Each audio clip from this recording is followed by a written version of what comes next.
all so much for being here today. My name is Cindy Samuelson. I'm with the Kansas Hospital Association, and I'm honored to be here today to recognize the Healthy Kids Initiative program here at Labette Health. What a wonderful program. We actually have done this awards program since 2006, so this is our 4th year. We established this award in partnership with the American Hospital Association. We feel that hospitals, they do get recognized for what they do 365 days, 24 hours a day. They're there in the community to meet those needs, but often the community programs that are there, that we do as partners with others in our community, don't get as much recognition. So we established this program with the American Hospital Association in hopes to elevate some of these great programs in our state and recognize them. So after we award the program here today in Kansas, we're going to send it off to Washington, and the folks at AHA will be honoring this program in their way as well. So congratulations. It's a fabulous program, and like I said, I am honored to be able to be here today to recognize the program. There were 70 different programs this year from across the state. 47 different hospitals across the state sent in information to try to win this award, and this is the Southeast Kansas award-winning program. So I just wanted to congratulate the program before I turn it over. So just excellent.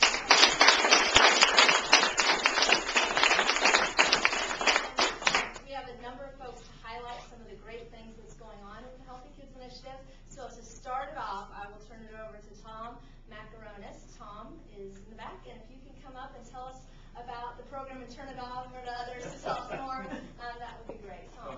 Thank you very much. I appreciate everybody coming out today to recognize the Healthy Kids Initiative, and I'm going to be very brief. In fact, so brief that I'm going to invite Dr. Dixon up, and he has much more involvement than I, and I think it's important that those that do the work have the recognition and can be up in front of the cameras. So, Dr. Dixon.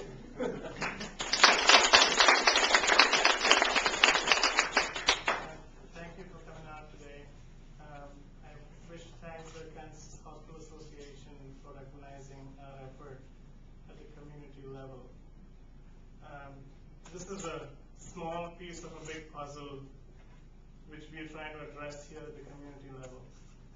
We have children and adults who are obese and are overweight in the nation, and about 1/3 of the children are overweight, which is a serious concern. And for the first time, we have seen that their lifespan is shortened. And so we at this local place are trying to make that change in our lifestyle so we don't have to have our children live less. And so our program is primarily, if you were to categorize our program as to how it sits, it's not an intensive program, but at the same time it's not a myofarm. It's a moderate intensity weight loss management program for children. It's called Healthy Kids Initiative at this time. The program constitutes anywhere for summer months. It's a 6 weeks program, and the other program lasts for almost 6 months. The program is very focused. It's family driven. We try to first recruit children by identifying them by body mass index. That we know that U.S. Preventive Task Force has said that we need to identify children and their physicals when they come for anywhere above 5 years of age. So that's where we encounter these children, and with Shelley's help and dedication, we get these children into our program. The program has got 3 wings. It's got a nutritional wing, it's got an exercise wing, and also a behavioral wing. And we try to make that small change. And this change requires not only commitment from children, which is not that hard to get. It's a commitment from the parents, which we are fighting for. So it's the awareness of the factor. It's the perception which is going to help us change.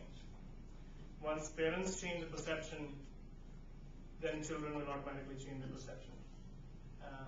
Children are more willing than adults are. As we go into the program, deep into and sort of find out what do we really need to do to make change. And as parents bring the children, the difficulties which we encounter, and once they accept that we need to make a change, then the children automatically will fall into place. The program is very intensive. We go into depth. It has both didactic as well as actual physical components of the program.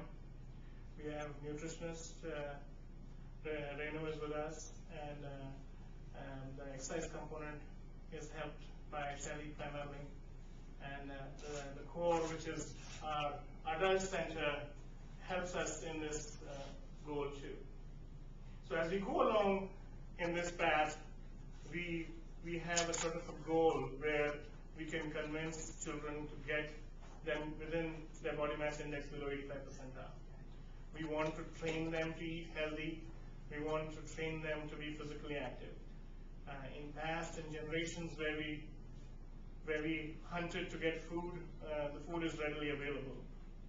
And we had to fight all the fast foods, and that's what we are doing. We're trying to bring back the old concept of home cooked meals, and at least meals which are more healthy and less calorie dense. I know the food which is readily available is more cheaper, and healthier food is more expensive. So that's one of the battles which we have to fight. And children on an average are swayed to sugar. So everybody runs towards the sugar component, and as we reduce the sugar component of our diet and reduce the amount of engulfing of the juices which we drink at the toddler level, we will reduce the fructose intake into the body, and hopefully we'll make a change. Now, physical activity has to come tying with the nutritional component. And as we know that bad habits die hard, we got to make change much earlier. The U.S. Preventive Task Force says that, we need to screen at 5 years of age because they have not found significant studies below 5 years of age where weight management programs can make a change. That's why their recommendation is above 5 years of age. However, we know from our experience, which is also common sense, that all this thing starts somewhere near 2 years of age. Some people believe it starts in the intrauterine period, that obesity is stemming from there. Probably, we know there's a gene proponency which plays a role. But what we can do to fight these genes and the odds against us is the main issue. It's very easy to gain pounds days and weeks and months, but every time when you're trying to shed it, it's much harder. And you grow older, it's much harder to shed. And I'm the living example of it. So, so it's an interesting phenomena that if you can intervene as a kid, it's so much easier as opposed to does.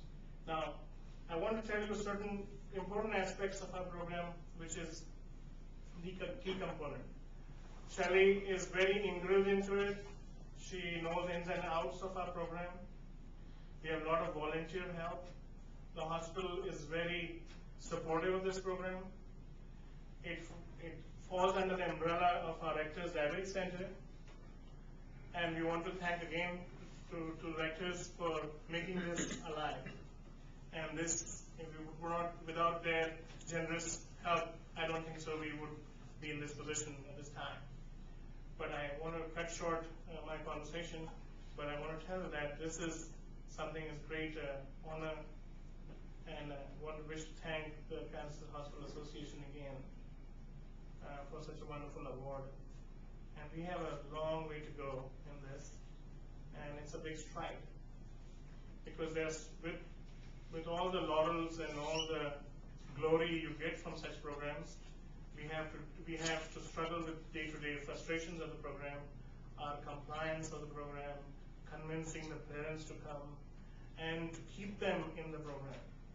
Because as you know that nationwide, of all adult obesity programs, let alone adult, pediatric programs are also they always struggle through keeping the kids in the program. And it's not just the kids, which is it's mainly the adults. If the parents are convinced, then the kids will stay in our program, and we can make a change.